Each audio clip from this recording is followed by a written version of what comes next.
Or I'll just shoot them to you. Email. Yeah. You can shoot them straight to her. That would be even better. And it's Carla at stargrowmanage.com with a C. Carla with a C at stargrowmanage.com. And I'll let her know to look for those. Okay. Got it. All right, we're going to go live in 10 seconds on the radio.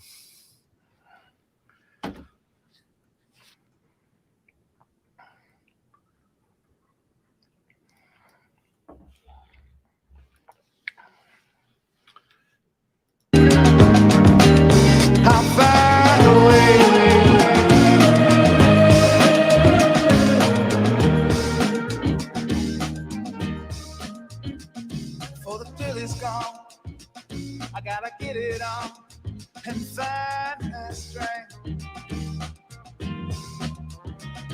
Cause the road I chose, yeah, it's always full. Those highway lights make me feel so safe. I chase the lightning, I got soaked in the rain. Dance with my demons till I couldn't see straight. Welcome to Innovative Strategies with Bill HAASE. This is a show designed to help people with their business and personal financial literacy, but not the way you have known. Literacy? I'm really having trouble with that word this morning. Not enough coffee. This is not your grandpa's financial literacy, as Bill uses his 30-plus years in the financial industry to stretch your financial box from, about a 30,000-foot view of things. Bill and his guests have helped hundreds of clients achieve and surpass their financial goals. If you have questions, email Bill at billhaase.com. That's Bill at BILLHAASE.com. Or reach out to him at 216thenet@gmail.com. Go ahead and put the innovative strategies right into the subject line, and we'll make sure that we get back with you. Of course, today it's all about new beginnings, and we've got our good friend Joe Rojas from startgrowmanage.com. Good morning, Bill. Hey, good morning, Kent. Thanks for the intro. I see you're having a little problem with the new lips, but you'll get there. Yeah. So, yeah, it's new beginnings. This is awesome. This is exciting. I'm going forward. We're doing lots of good things with the show. Starting today, going forward, we're really going to focus on business owners. We had 1.4 million new ones last year. Yeah.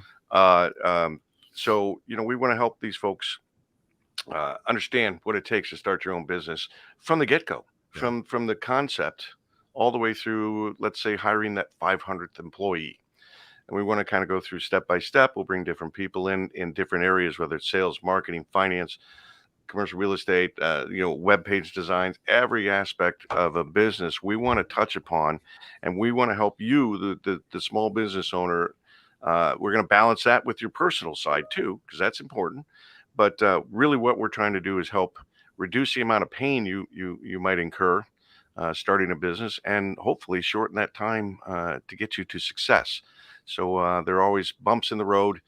And we're going to bring people on that are going to explain what those bumps may be for you. And we're going to provide the solutions, help you get past that, help you get to that next level. And I'm very fortunate to have had some amazing people come on this show in the past, just unbelievable people. And today, probably one of the most amazing I know of all, my good friend, Joe Rojas. He has an amazing story to tell you. And then we're going to kind of tell you how to go from that. Maybe I should start a business. Okay, what's it take? And where do we go from there? So, Joe, welcome. Welcome. Thanks for joining us. Thank you for having me, Bill. It's so exciting to be here with you today to explore this conversation and to share my pain that I've had. I've been trying to grow this so that people might be able to learn from that pain. Yeah, I've had plenty. Like I said, I'm about to start my third business, and it's getting a little easier.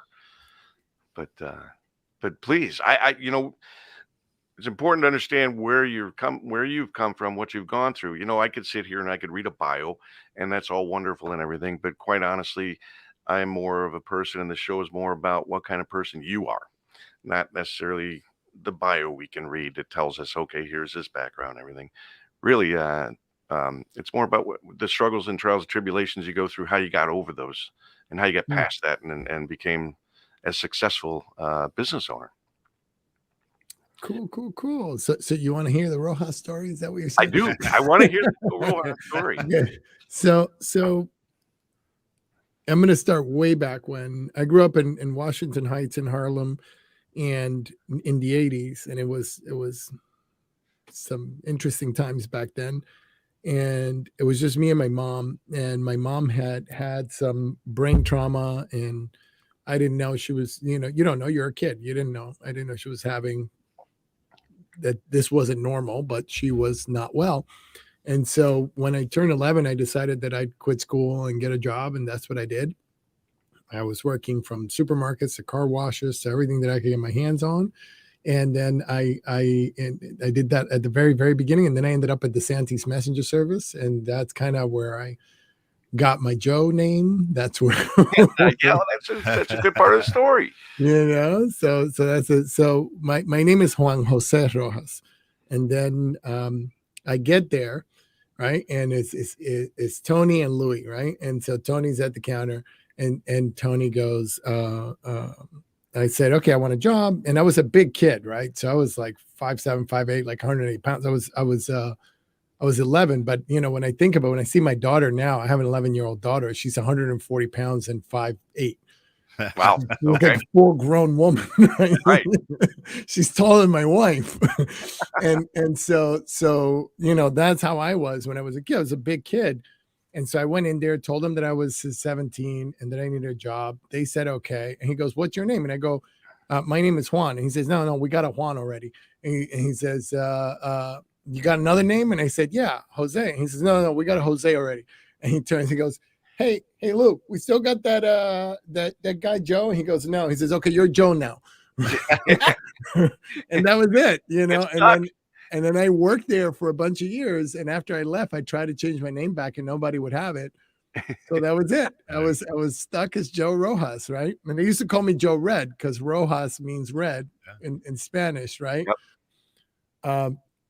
And so they used to call me Joe Red, and I was just Joe. And so I did that. I started off loading vans there. Then I was a bike messenger, for a bunch of years. Then when I turned 16, I started bouncing because I got a lot bigger and a lot better at fighting. And so I started bouncing. And then when I turned 17, I opened my first business. I had 25 bouncers working for me. And, after a couple of years of getting shot at, and I got stabbed once, and I was like, yeah, I should probably do this professionally. So I got my GED and I went in the Army. I figure if I'm going to get shot at, I might as well get shot at by professionals. So I got all my technical training in the Army. I spent a couple of years in the regular Army. Then I came out, tried my hand at a bunch of different jobs, didn't really like it. And I applied for a job at the Department of Defense, and I got it. I worked 4 years fixing night vision, thermal viewers, global positioning systems, really a lot of cool equipment, got some of the best training in the world. I worked up at the USPNFO in Peekskill, New York. And then I got poached by a biomedical engineering company. And that was really great. The guy was a former Navy drill instructor. We got introduced by a friend, and I had no biomedical engineering degree and none of that stuff. And I go for the interview, right? And he's sitting there, and I walk in, and he doesn't even look up. He's like, fix that machine over there. And I'm like, I turn around. I've never seen that machine before. He goes, I never seen one of those. He's like, I don't care. Fix it. I said, great. You have a manual? He says, yeah, over there. So I go get the manual. I run the diagnostic. Machine's not working. I said, you got one that's working? He goes, over there. So I go over there. I run a diagnostic. And then when I open the machine, it's just like a chemical detector, an army chemical. It's made by the same company, Seabar Corning. And I was like, I know what this is. So I went to the other machine. I got the parts that I needed. Boom. And lo and behold, I got the machine. And so that's how I got that job. So I did that for a couple of years. I had the North Shore Network in New York. I had the Pavia Network in Puerto Rico. So I spent 1 week in Puerto Rico out of the month. We had an apartment over there. It was great. It was a great job. Yeah. And then I got poached by an IT company about 2 years in. And I did that for a year, and we did rentals, and we did high-end server rooms and all kinds of stuff. And I had a really great time, learned a lot. I decided that I would open my own technology company. And so I was like all excited. I was going to open the technology, and it was going to be great. And I was going to get 1 million clients and da, da, da, da. And then I sucked at it. We all start with that dream that we have That's something great. everybody wants and it's going to sell itself, right? Yeah. Real quick, I want to say good morning, Sally. Thanks for joining in. Gary from Singapore. Yeah. Awesome. And what you do, Joe, of course, at Start, Grow, Manage. That, I mean, Gary can use these things over in Singapore too, right? This is a worldwide. Yes, Yeah. absolutely. Absolutely. We can all use a little bit of this stuff. That's right. Amen. Amen. I didn't mean to interrupt you, though. Please continue. Yeah, no. But you said the magic words. Like, we all have this dream, and we think it's going to be like a trajectory straight to the sky, and we don't realize that. When we start, it starts off okay because you get that first client, you get that high, and you're all excited. And that's what happened to me. I was all excited, and all of us will get that idea, and we'll get out, and we'll get the first client, and we feel like this is how it's going to be every day. And it's like that story you were telling me once about how you when you started, you knocked on that first door, Right. and you got an awesome deal, like I did. and you're like, this is going to be great. And then you went and knocked on 20 other doors, and they were like, get out of here. Wound up with bloody knuckles for no reason. Yeah. Right. True. So when we start our own business, it's just like that, right? And so we end up on this roller coaster where we are hustling and hustling and hustling and hustling. And when I was there, I was really down after about a year of just failing. I was down in the dumps. And I called a friend of mine, and he said, why don't you come over? And this guy was like a Harvard MBA. He ran a similar business to mine, but he was very successful at it. And he said, you know what the problem is, Joe? You keep trying to run the business like a tech. I know you're a tech, and that's what you do, but it's not what you are now. Now you're a business owner. You got to start running it like a business owner. And he gifted me a book called The E-Myth by Michael Gerber. And some of the concepts were a little bit over my head, but some I could get my arms around. And with the little bit that I could get my arms around, I was able to take that business and transform it from a failing business to $1 million business in about 18 months. Wow. Right.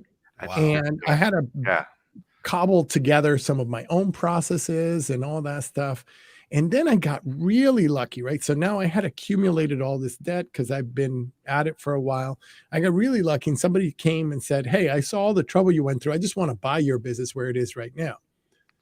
They bought the business, which let me pay off all my debt. I said, okay, I wasn't, I was just like, okay, I'll do it. You're going to offer me that much money, I'll take it. Yeah. And I paid back all the debt, and I had $14,000 left over after everything was paid for. I thought I was going to have more, but after everything was paid for, I only had 14. So I had to pay taxes, and I had to pay all the stuff, right? Yeah. And so I started a new business, same kind of business, but in a different industry, right? So I wouldn't compete with the guy that I just sold the business to. And within 16 months, I was over $1 million. So I was like, I think I figured something out. So I sold it again, and I did it a third time. And then after the third time, I hung out, had some kids, bought a place, got a couple cars, did what people do when everything is going okay. You're making money, you start planning for your future, you save some money, you do all that stuff. And I started doing all that stuff. And then at some point I had this idea, well, I should start helping my clients do what I did. So I went to a sandwich shop that was one of my clients. We used to do their registers, right? So we were a technology company, so we would do their registers. I said, hey, listen, I know I'm just your IT guy, but I've grown 3 companies using this method that I put together. Can I show you? And within between 18 and 20 months, we were at $1.8 million. Wow. At the sandwich shop. Hello. And then we did it with a doggy daycare. And then we did it with a piano school. And then we did it with right. You know what I like though, Joe, is I like you said, you had to think differently. You're not a techie, you're a business owner. And I just want to real quick, I tell this story quite often. It's like, what's the difference between a dentist with 1 shop and a dentist with 10 shops? The dentist with 10 shops is a business owner. Yes. The dentist with one shop is a dentist. Oh, there you go. So There you go. kind of a way to. I was Yeah. gonna, I was going to say it's more filling. Sorry, that was bad. That was bad. Of course, you're listening to 216net. This is Innovative Strategies. With us today is Joe Rojas. Joe is the CEO of Start, Grow, Manage. Joe, if people want to know what you do, how you do it, how can they get in touch with you? They could go to startgrowmanage.com. And if they want to know how to build their business, they could go to startgrowmanage.com/build. And I'll talk a little bit more about that as we go along today. But those are the places to go if you want to find out more about us. Awesome. And of course, if you're on social media out at Innovative Strategies, Bill HAASE's site on Facebook, if you're watching at 216 The Net on Facebook, if you're tuned in to 216 The Net out on YouTube, of course, you see right now that his website is in there as well. But great stuff. If A lot of good information there. I got a question that has come in from a listener. Joe, what is the first thing that you have found that small business owners do right and or wrong when they first start a business? Good. So the first thing that they do right and the first thing they do wrong. The thing that they do, I'll start with what they do right, is they take the risk. Nice. That is the toughest thing, is to take it's to eye of the tiger yourself into saying, you know what, I'm gonna do this. And you can do this. Now, immediately after that, the thing that they don't do is plan. Yeah, right. And because they don't plan, all they do is hustle, right? Yeah. And there's a lot of hustle porn out there. There's a lot of an interesting word, hustle, right? Yeah. But it's an interesting word, but there's a lot of hustle porn out there, right? And I call it hustle porn because what happens is when you're hustling, the coaches and the industry and everybody's telling you got to hustle more, you got to hustle more, you got to hustle more. Right. So I went and I looked up hustle, right? And hustle means to force someone to move hurriedly or unceremoniously in a specified direction, to push roughly, to jostle, to hurry, to bustle. Or, this is the one, okay, that really got me, to obtain by forceful action or persuasion, to coerce, to pressure someone into doing or choosing something that they don't want, to sell aggressively, to obtain by illicit action, to swindle, or to cheat. Wow. That's the old school way of thinking, though. Yeah. We were all taught hustle. So I don't like hustling. No. Right. Hustle is an ixnay word. we don't use that, right? Because you don't want to turn into a hustler. Right. If you're hustling, you're always at it. You're always chasing it. You're not building anything. It's stressful. Yes. It's stressful, and most of the work is on you when you're hustling. Yeah, right. What we want you to do instead is to build a machine, right? And I struggle with that because I was like, machine is so robotic and da-da-da, but I was looking up, I love words, right? Ken and I share that. Yes. And we share that love, that passion for words, right? So I looked up. Didn't get his lips working properly. That's yeah. Right. It's those new lips, new lips. They are pretty. But they are top rate sometimes. So for me, this concept of a machine, right? So a machine is an apparatus using or applying mechanical power and having several parts, each with a definite function, together performing a particular task. So back to Kent's question, right? What is it that they do wrong? The first thing that they don't do is plan. The second thing that they don't do is build a team. And those are the parts of your machine that each together performing a particular task will get you to that next level. If you're the one that's doing everything, forget it. That's not going to work. But see, when you decide to be an entrepreneur, what you said is that you're going to be a person that's going to organize a business and you're willing to take that extra risk. That's that first thing that I said, the thing that they do right is you're willing to take that extra risk to do so. Here at Start Grow Manage, what we say is that you're someone, if you're an entrepreneur, you're someone who manages and grows and builds a machine. Gorgeous. Right. And if that's what you're doing and you stop hustling, you're going to really produce some extraordinary results. But people, you're going to enjoy it. You're going to have fun doing this. Yeah. Life is better doing this. Like we say, but if you can afford to do it the wrong way, God bless you. But, if you can learn to do it the right way, it's just a much better way. It is. And what happens is when people start, they have a vision, but they don't usually set out to build the machine. What happens is, I remember what it was for me. My passion was for technology, and I wanted to really focus on the technology, but I wasn't focusing on building a business. I wanted to just fix the equipment, not build the business. And then when I started focusing on building a business, by the third year, I would never touch a computer. I was always in the office, right? I didn't even know what the new technology was by the third year. Wow. Because I hired people that were really good at that, and that's what they did. And you let them do it.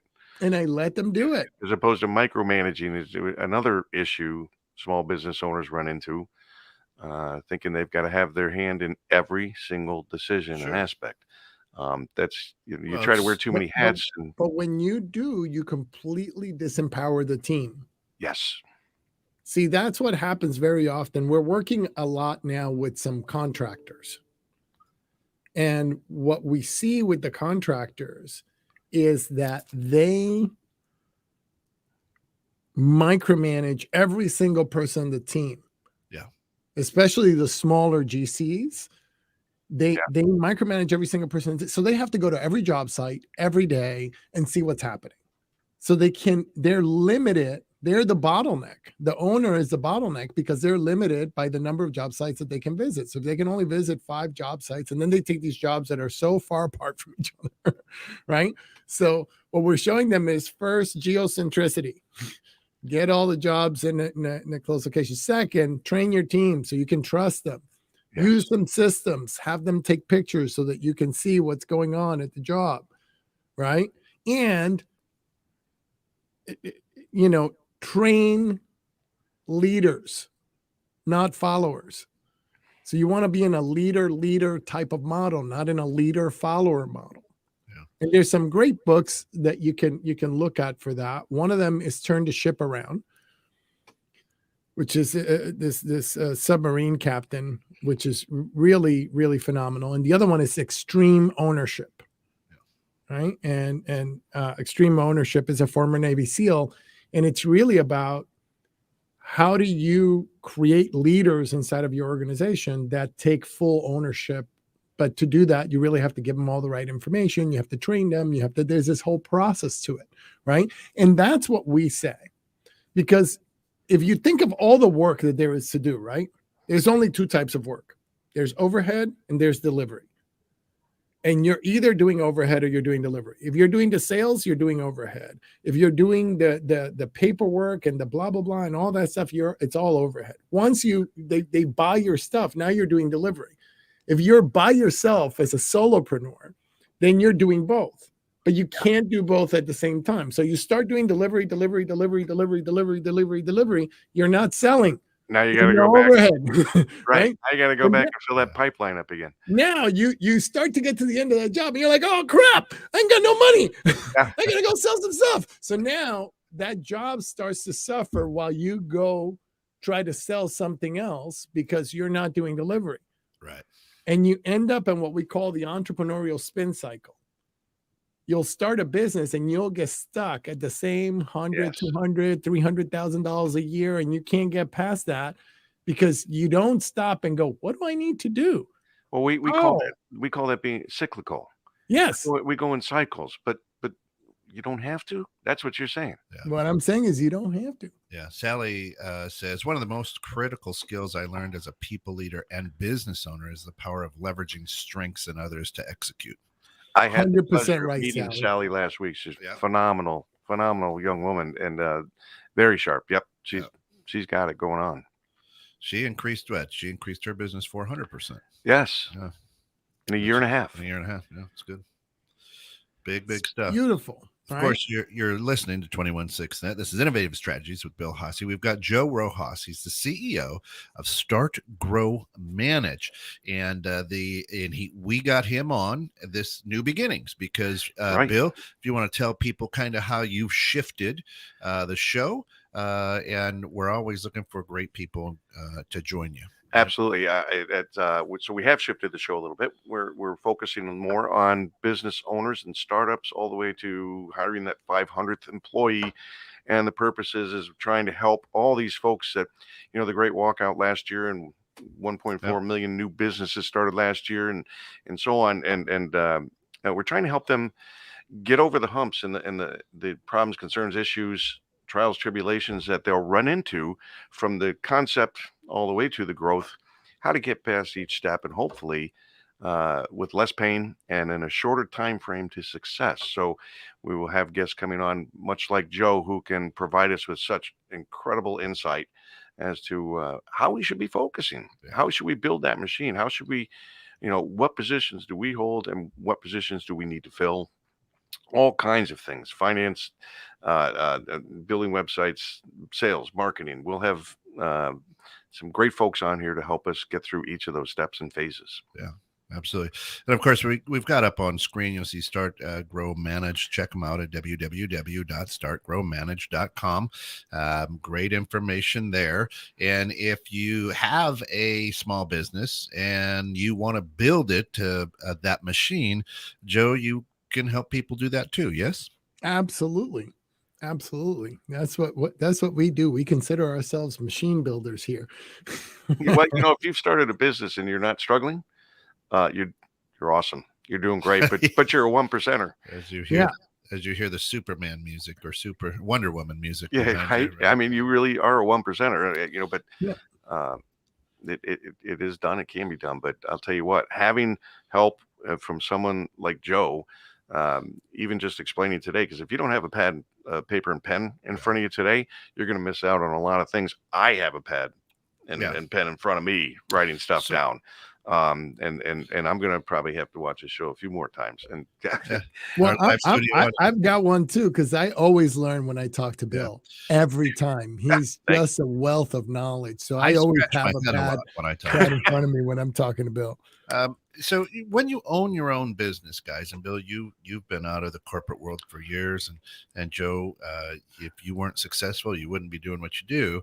It's really a game of chutes and ladders, right? I mean, you're either going forward one square at a time, or you've hit something maybe that's gone viral that pushes you up a ladder and moves you forward in your business a little bit. But most certainly at some point in that cycle, as you talked about earlier, Bill, you're going to slide back down. You're going to hit a bump in the road, or something's going to happen, which is going to make you slide back a few squares. Well, nobody knows everything, right? You can't. How many hats do you think you can wear and be successful and survive it physically? So in balancing your personal life, your business life, there's just so many aspects and things to think about, and that goes into this. You need help. And we've been saying this on the show forever, since the get-go, is you need to go see professionals for the areas in which you're not proficient. They help you. And we were talking before the show, it's like the oil filter thing is like, you can put a good oil filter in now, pay me now or pay me later. It's cheaper now. It gets way more expensive later when you have to correct all when you have to replace that engine block. Right. Patchwork a business together. Okay. Eventually you're going to have to unwind that ball of that knotted ball and get it so it's flowing again. So two things happen in an entrepreneur's life when you hit that slide and you go backwards, or you're stuck and you're not moving forward. To Joe, your point, you've made 100,000 and that's where you're at. What you either get creative or you quit, right?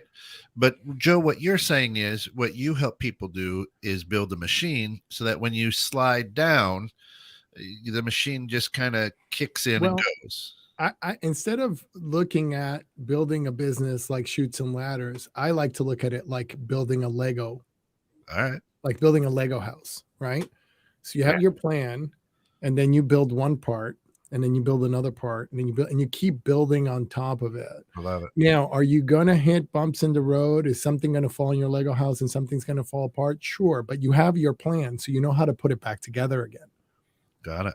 And there's different parts, right? There's smaller ones, there's bigger ones that fit, ones that don't fit so well, but you jam them in there, and then you're going to have to go back and fix that. But yeah, right. You're jamming them in there. You got to see whether you're following the plan or not. And what happens to some people is that they get the box of Legos, they open it up, and they put them all out on the floor, and they start building, and they don't look at the plan. Right. Okay. And if you go build your Lego that way, you're going to get one thing. And if you follow the plan, you're going to get what's on the cover of the box. Well, can't you just go to YouTube and watch a video on how to build it? Yeah. You could, but you have to follow every step. And that's the key. Yeah, that is key. Right? That's the key. You have to follow every step. So if you look at what I talked about right now, people get stuck in that entrepreneurial spin cycle, and they don't build a machine. They don't figure out, oh, I should be delegating this part first, right? Like I shouldn't be doing email in my scheduling. Like the first easiest part is getting that virtual assistant that does your email, does your scheduling, is interacting with your client. It's giving you that time back so that you can spend that time building the machine, right? Well, I need a Carla. I don't have a Carla. You've got a Carla. I got a Sophia actually. And a Carla. Yeah. And so Carla is our community manager. So it's really great, right? A lot of people used to say Carla used to have Sophia's positions. Carla's now been promoted. She's our community manager. Are you believe in sharing? I've got a great resource, Work Better Now, which is really fantastic. One of our partners. We actually have if you go to our website and in the search, you put virtual assistant, you'll see a whole post on how to use a virtual assistant to help you augment yourself. Because if you're doing your own invoicing and your own QuickBooks and your own bookkeeping and your own all those things that you shouldn't be doing, that's all taking away from the time that you need to build your machine, right? Well, and most people don't do that. They don't build the machine. What was that? I just want to point one thing out. It doesn't mean you don't have to understand those things. You just don't have to be in control of those things. You do need to understand your financials, right? Where your money is going, where it's coming from, how it's used, and all those things. But you don't have to sit there and be the one who's putting in all the information and watching it on a daily basis. And pushing the buttons. Pushing the buttons, yeah. You want to watch it as a metrics board on a weekly basis, right? Yeah. You don't need to see it every day. Now, a lot of people ask me, well, what do you need to build the business machine? Right. Well, you need 5 things. You need a defined target customer. Now, I cannot tell you how many times I say that, and people's entrepreneurial immune system goes, right? Exactly. No, I service everybody. I work with all small business owners. No, you don't. Well, I get it. And folks, you're going to want to write these. There's 5 things. You're going to want to write these down. These are very important. The first one is you need to define target customer. Who do you work with? Then you need to know what's the problem that you solve for that customer. So you can talk about it intelligently so that when you go to a networking event and you say, I work with CFOs and I help them keep their budget on track. People are like, oh, I know a CFO. Here, let me introduce you. What most entrepreneurs think is that narrows their market. They're not going to get more clients. On the contrary, they're going to get way more clients the more specific they get. Right. So, and when I say an avatar, I'm not talking about an industry. When I say your ideal client, I'm talking about who's the other mistake that we make is that we think that I sell to businesses. No, you don't. You've never sold to a business and you never will, because businesses only exist on paper. You sell to humans in businesses. Right. And those humans, you need to know who they are. What is their position? What do they do? That's your ideal client. It's the person, not the business. Then you need to have a program for solving their problem that you can explain, that has a visual illustration. This is what we do first. This is what we do second. This is what we do third. This is how we fix your problem, Mr. CFO. Then you need repeatable sales and marketing. And the better that you get at selling it, the better. See, people confuse marketing. They think that marketing is this magical thing. All marketing is automating your sales conversation. If you're a good salesperson, but you have terrible marketing, it just means that you haven't listened to yourself when you're talking about sales, and then taken that content and turned it into what your website needs to say is what you would say. And so your website needs to speak in your absence when you're not there. Well, sales is my forte. You know, it is also a pet peeve of mine because I think sales training is horrendous. It is terrible. Many areas. We just started a new sales course called Irresistible Sales and Marketing, and we talk exactly about this thing. Yeah, because folks, you're not selling your product or your service, right? You're selling the value of your product or service. And once you have that mindset, it still takes time and skill to learn how to sell it properly and efficiently. You know, but any salesperson will tell you, no is the second best answer. Yes. Now, what you just said is key. You're selling the value. So on your marketing, you need to communicate it the same way that you would in your sales. All you're doing is automating your sales conversation. Right. Whether you just automate that sales conversation, and then you go from selling to prescribing. Really, you're now being prescriptive, because what happens is, if you're talking to the same ideal client, you know their problems before they do. You should do your homework. If you're working with CFOs, for example, and that's the example that I talked about in the beginning, right? You're working with CFOs, you've talked to 500 CFOs. When you get to 501, you know more problems about his industry and his business and that he's facing than he does. And when you start saying those problems, he's like, oh my God, yeah, that's me. Oh my God. Yeah. And then you'll say a couple that he or she hasn't gotten to yet. Right. And then he doesn't even know it's coming their way. That could happen to me. Yeah, that could happen to you. Go ahead. Right. Maybe they don't even know it's coming their way, but I've often pointed that out. You need to know, do your research, do your homework, understand the issues in that industry, understand the issues within those particular companies, and then that particular person. And sometimes you don't have to go in blazing guns and saying, I know what your issues are, I know what your problems are, and I have the solution. That's not going to work. Right. It's for me, it's about having conversations, and typically within a conversation, the issues and concerns will come out from the owner themselves, and then you're just easing into things.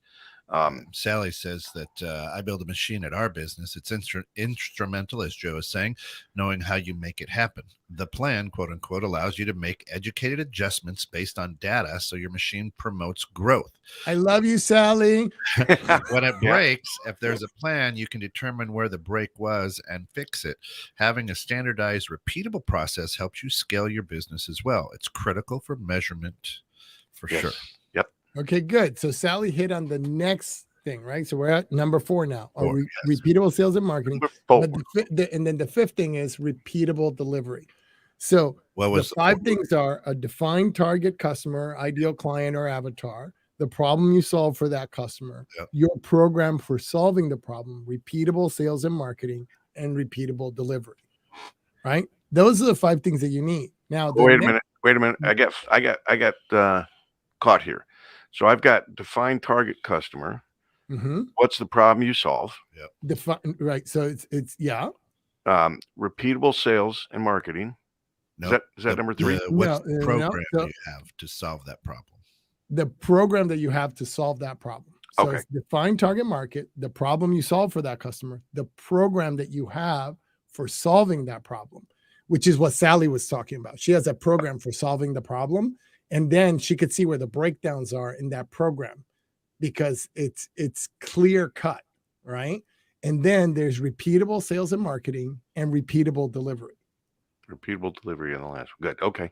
Right. So can I do it again? Can I do it again? Can I do it again? Can I do it again? Yes. Every single time when I go through, every time you go to Starbucks and you ask for a latte, I've done it in Ireland. I've done it on a cruise ship. I've done it in Mexico. I've done it in Poland. I've done it they're everywhere. In Costa Rica. I've done it. And wherever I go, I get the same freaking latte, no matter where it is, because they have a repeatable process, repeatable delivery, right? And Right. I get the same exact, it tastes exactly, it's not the best coffee in the world, but I know exactly what I'm going to get. Exactly. Yep. And I have to say exactly. Right? Right? Because Number that's it. So that's really, they built a machine and it has repeatable sales and marketing, and they have a program for solving my problem Repeatable and all delivery. of that. So when you look at that, those are the things. But then people ask me, well, how do I do that? What do I need? Right? So what you need to build the machine is also 5 things, right? You need a vision, you need a mission, you need values, you need strategy, and you need a plan, right? So I'm going to say them a little bit different, right? Imagine that the vision is the destination. Try It's where slower you're going. too. Huh? Try slower too. people are right. Yeah. Well, I'm gonna give them to you in a way that you'll actually remember all of them, right? So Awesome. imagine that the vision is this destination is where you're going, right? So you have this destination where you're going, and let's say that you're in New York, you're going to California. You know what your vision is to get to California. Now you need the mission, and the mission is the car that's going to get you to California. And the mission really has 3 components: the how, the why, the how, and the what, right? The why you do what you do, the how you do it, and the what is it that you do. And so now you've got this car that's going to get you there, but you need a driver, right? And the driver are the values. The values are what's going to help you select the people that are going to come on that ride with you, and that they're all going to be going in the same direction, that they're aligned with you, that you're aligned with them. That's what the values do. They let you get everybody on the same team, and they drive the car, right? Because if you go to sleep, that next person is going at the wheel. They're also going where you're going. So they're going to keep going. And then the next thing you There's need, no self-driving cars in business. right? Not in this one, right? No. The next thing you need is a strategy. And the strategy is like the GPS. The strategy is going to tell you, turn left here, turn right there, turn left here, stay to the right, stay to the left. That's the strategy's job. And the last thing you need is a plan. Where are you going to go to the bathroom? Where are you going to get gas? Where are you going to sleep? When are you going to stop? And so if you have those 5 components, you're going to have a great trip, right? If you have those 5 components, you're going to build a great machine, and you're going to have a great business. You have that vision, you know where you want the business to be 15 years from now, 100 years from now. I work with I know I have a good friend that's in the Vanto group, and they work with Sony on their vision for the year 2500. Wow. Really? Yeah. Tony? They spend 9 years working on their vision. They finished in 2013 for the year 2500. Wow. I hope I'm still here for that. I don't want to be here for that. But let me point out, when you talk about this trip, and I want to relate it to another thing, but and going on this journey, you most likely you can't put all those things together yourself. You may not even know that's what you need to put together. And I liken that to in my world and my other business as a retirement strategist. I know that we often laugh at people spend more time planning their vacation than they do their retirement. And they plan that journey, they plan that trip, and I guarantee you it never goes according to plan. No. That vacation never goes according to plan. You'll wind up Yeah. spending more money for whatever reason, for things that can happen. And the travel. Well, you know what Mike Tyson always says, right? What's that? Everybody's got a plan until you punch them in the mouth. That's right. Amen to that. I had a great plan when I went down to my son's wedding on New Year's Eve in Dallas, but coming home was it didn't follow the game plan I had. It took me 2 days to get home. But the advantage of having a plan versus not having a plan is that you know where to adjust. Yes. When you don't have a plan, you're lost. Great point. Right. So is your plan going to survive contact with the enemy? Likely not. Now, sometimes the enemy is you, and that's what you got to figure out. So the last thing is, what do you need to get stuff done? Yeah, right. Right? And we say it's three things, and that's the things that we provide, right? What we provide is accountability, a team, and tools. Accountability is big. Big, big, big, right? So we have these peer groups called Thrivers 360. If you're late, it's $10 a minute. Money goes to charity. It doesn't go to us, because if it went to us, we'd be rooting against you. We don't want to root against you. We want to root for you. So the money goes to charity. Everybody picks a charity in the group. The groups get to a maximum of 14. It's only $300 a month. So you're not spending a ton of money, but you have this accountability group. And every week you make promises about what you're going to do in your business between this week and next week. And if you don't keep your promises, it's $50 to charity. And so what we find is that the people that get in our groups produce results. I had a guy go from $0 to $180,000 the first year. Yeah. I have a gal that started with us in May of last year. She was doing $0, right? She's an executive doing $0. She went from $0 to, in the first 5 weeks, 3 to 5 weeks, she was at $2,000 a month. She's now at $28,000 a month. Wow. And now we'll help her get to that next level, right? Funny how something is simple. As doing what you said you would do. Yeah, doing what you said you were going to do. My goodness. It is incredible how that produces results. And the other thing is having tools, right? So you talked earlier about the hats. Well, what are the hats that you should have in your organization? We have a program for that. You can define all the hats, and then you can prioritize them and see which are the hats that you should take off first, right? And then, so we look at all the different things. Every time somebody asks us for something, right now we're writing a piece on how to do an employee evaluation, because we've been getting that question on how do you do an employee evaluation. So we'll have a framework for it. We'll have a form for it. We'll have, every time somebody asks us something, we go out and we create a tool and we train the whole community on it. Awesome. Well, yeah, because you got to ask yourself, if you're going to do that, what are the results that you're looking for? You don't necessarily want to have that as a guidance for the questions you're going to ask, but you want to know, why am I doing this, right? Yes. What am I going to get out of this? And is it for you personally, or for you to help you become a better leader? I mean, there's different reasons why you might want to do this, but or more than one reason, let's say. But I love this, Joe. Sally says maybe accountability groups need to be the new quote unquote networking groups. Do you guys find networking groups end up being hangouts more than anything? They have their place, but they could be more productive. I agree. But what I say, Sally, is that they can't be like if you look at the structure of our group, there's no networking happening. There's no time for it. Right. So the first 15 minutes, it's the same 14 people every week. So it's not changing, right? Yeah. We're not introducing new people. We're not bringing new people into the group. It's the same 14 people. The first 15 minutes, we're doing accountability. We're doing, well, what did you promise last week? What did you do? The first thing we do before we start anything is good tidings. What good news did you have this week? Yeah. What's a good thing that happened to you this week?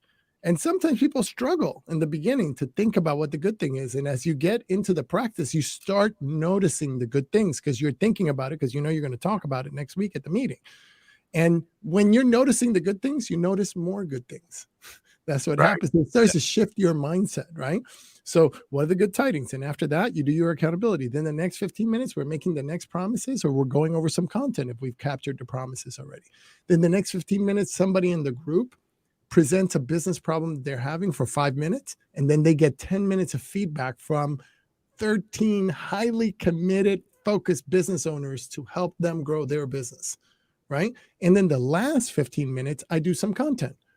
How to manage your calendar effectively. What's the impact of not keeping your word? How does integrity impact the everyday of your business? Yep. How to do an employee evaluation? How to, on and on and on and on. Yeah. There's all kinds of networking. I've been a big networker for many, many years now. And there are different kinds. You do have to weed out the ones that are more social, and you have to get into the ones that are more committed. Thrivers is a great one. I'm involved in a couple others that are very high level people that are very committed, very passionate about what they do. And it's not about selling to each other. It's about learning who each of us are, what we bring to the table. and therefore we can, get referrals, and we can get to know people. I get to know Joe. I get to know most of the guests on my show come from these high level networking groups, but I had to weed out those social ones that were Yes. taking up all my time, and I'm gaining absolutely nothing from it. And you get sentimental and say, yeah, but I enjoy it, and I love everybody in this group, and it's, and it's fun every week to go do, but it's not productive.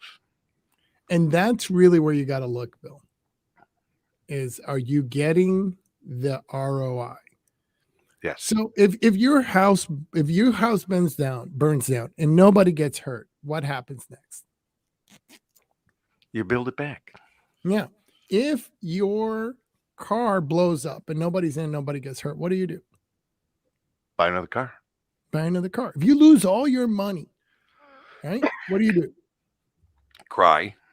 And then I look in my other pocket. and there's more money there. I look right? for another source of income. You look for another source of income. If you lose 20 minutes, what happens? You lose it. That's it. It's the only commodity you have. You cannot renew. Everything else you can get back. Right? But you have to invest your time in networking groups that are actually giving you a return on investment. Right. It's not about sentimentality. It's okay to love people. You want to love those people? Form a vacation group with them. It might not be hang out with them. It might not be directly income. Return on investment. It could be referrals. It could be, referrals. It could be information. It could be, but you're getting something out of it. That's right. helping. It could be finding somebody to bring on a radio show. Bingo. It's how I got introduced to you, which was an amazing story. I was introduced to Joe. We didn't know who each other was. We got onto a Zoom. We had a half-hour Zoom, and the man helped me out tremendously right from the get-go. We went out and we bought BillHAASE.com. He helps guide that into my LinkedIn, helps me get my Gmail together after I explained to him how IT savvy I am not.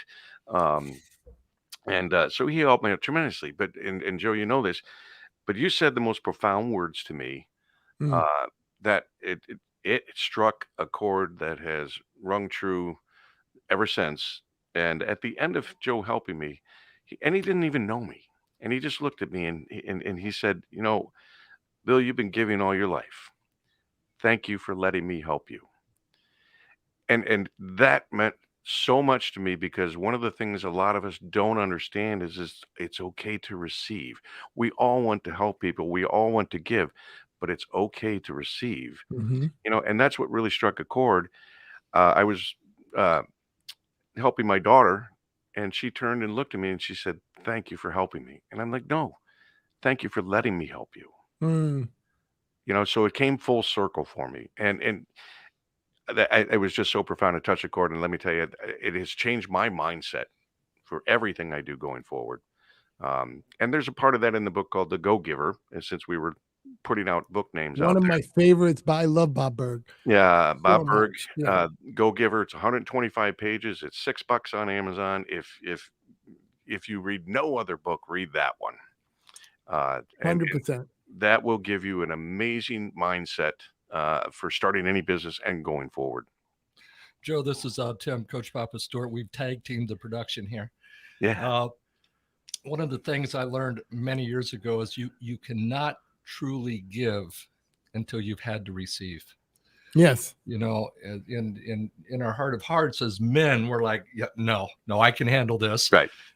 I own my own business. I'm in charge. I'll figure it out. That's right. I'll get it done, and you waste time and money doing it. You get to a point where you can't figure it out. And somebody like Joe Rojas comes along and says, "Hey, let me give you a hand."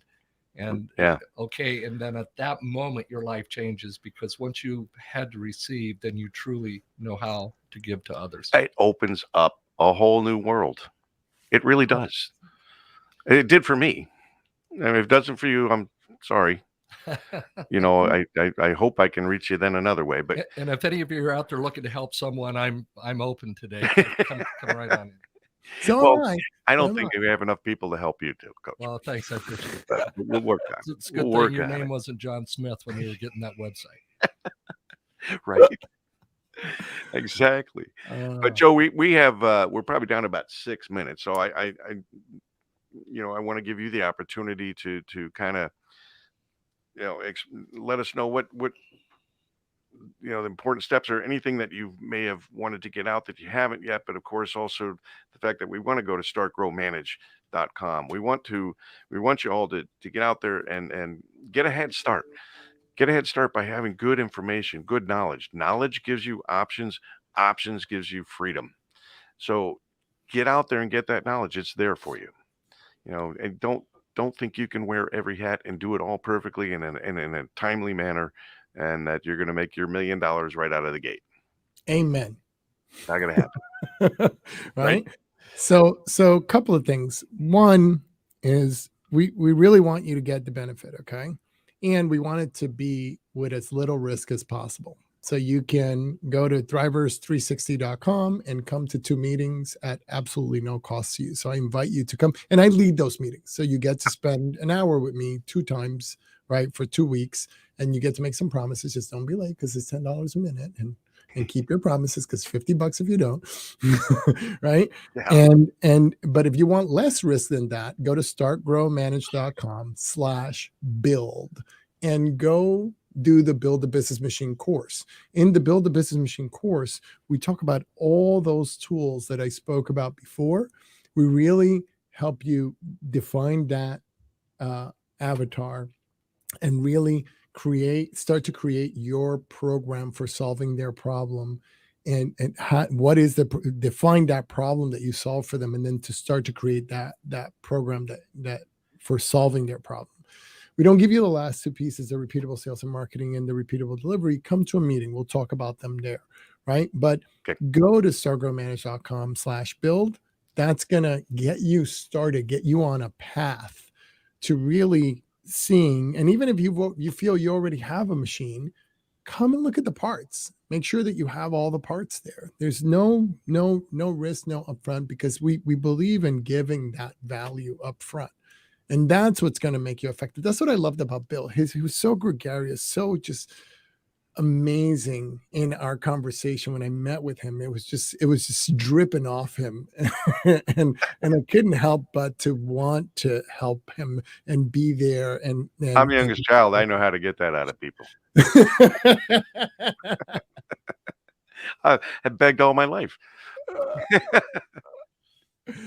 This absolutely fun. That was really fun and great. That series of conversations that we had. Yes. And really, you got to remember, when you give somebody something, your hand is open. It's ready to receive. So just be okay with somebody putting something in it before you pull it back. There's nothing wrong with that. Yeah, I love that. There's nothing wrong with receiving. Right? Because the more you receive, the more you can give. Well, I got a net over here today. Right? I got a net trying to catch all this stuff. You're on the wrong side of the boat there, Ken. That's right. I've been scribbling and writing, and this is good stuff. This is really good stuff. Yeah. And you're right, Bill. Bill said, man, you're going to love the guy that's coming on, Ken. And I do. I did. Truly amazed at what you're doing and the passion. You can literally feel your energy for what you do right through the airwaves. And I know the hundreds of thousands of listeners that we have are pretty excited with this show, Bill. And Joe, just once more, if people want to get in touch with you, where do they go? They could go to startgrowmanage.com. They could join Thrivers. They could get tips in your inbox. We send a newsletter out every week. They could reach out to me directly, joe@startgrowmanage.com, or they could call 212-317-9233, 212-317-9233. Any one of those will get directly to us. You'll notice that is a New York number. New York. I'm an old Jersey boy, so I love the East Coast. I don't know if I brag about that, Bill. And we're stretching our wings here. We're moving out into the East Coast, and we'll be going from coast to coast with. We're international. We're on the East Coast. Well, right. Well, we got to build the boat first, and then we'll There get you over go. there internationally. But and that's what we're doing here. We're building a whole new boat. I know. I heard we were in Singapore today, so I was really excited. We are. Yeah. We're worldwide here, which is We are worldwide. That's why I say all the concepts, everything, whether you own a business here, you own a business on the other side of this blue marble, if you own it from the south to the north, wherever, if you're listening to these airwaves here at 216 The Net, the things that Joe and Start, Grow, Manage can do can help your business wherever it's at. Exactly. And that's the exciting thing. Exactly. And Joe, I'll look forward to getting you back on the show and getting maybe a little bit deeper or even taking some different angles, because you're just a wealth of knowledge and just an amazing person. There you go. So thank you for coming on the show today. Appreciate it. Thank you for having me. I really appreciate being on. Yep. Come back anytime, Joe. Of course, for everyone here at 216 The Net, thanks for getting caught in the net this morning. This has been Innovative Strategies with our good friend, Bill HAASE. Of course, stick around because I don't know, 12:30, we've got questions you never thought you could ask in church. And then we wrap up the evening at 5:30 with two bald guys and Mike. They're back. Bringing you great stuff to grow on. Love the ball. Here at 216 Net. Be good to each other. Be healthy. And remember, you need to start, grow, and manage. Awesome. Right. Thanks for you are loved, everyone. Appreciate it. Joe, amazing. Always.